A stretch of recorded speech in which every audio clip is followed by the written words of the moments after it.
অনেক স্বপ্ন বুকে নিয়ে কিস্তির মাধ্যমে একটি গাড়ি নিয়ে মালিক হয়। এই মালিকের স্বপ্নটা মুহূর্তের মধ্যে বিলীন হয়ে যায় একটি দুর্ঘটনার প্রবলে পড়ে। জানা গেছে গাড়িটি দাউদকান্দি একটা খাড়া গাড়ির পিছনে লেগে এই দুর্ঘটনাটি ঘটে। আরও জানা গেছে সিরাজগঞ্জ থেকে এই গাড়িটির যে প্রাকৃতিক ড্রাইভার সে হারিয়ে যায়, 2 দিন নিখোঁজ। পরবর্তীতে অন্য একটি গাড়ির অভিজ্ঞ হেল্পার দিয়ে গাড়িটি ম্যানেজমেন্ট চট্টগ্রাম আনার ব্যবস্থা করে এক্সপোর্ট লোড গাড়ি।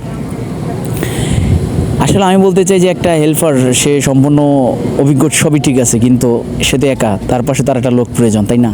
তো সেক্ষেত্রে কেউ ছিল না যখন গাড়িটি একা একা নিয়ে আসতেছে, কারণ ওর তো ওই রকম সব দিক দিয়ে পারদর্শী হয়নি এখনও, কারণ মাত্র নতুন বা সম্পূর্ণ গাড়ি চালাতে পারে ঠিক আছে, কিন্তু গাড়ি বাম পাশে বসে হেল্পারি করা বা ড্রাইভার পাশে থেকে গাড়ি চালানো আর একা একা গাড়ি চালানো অবশ্যই টাফ ব্যাপার।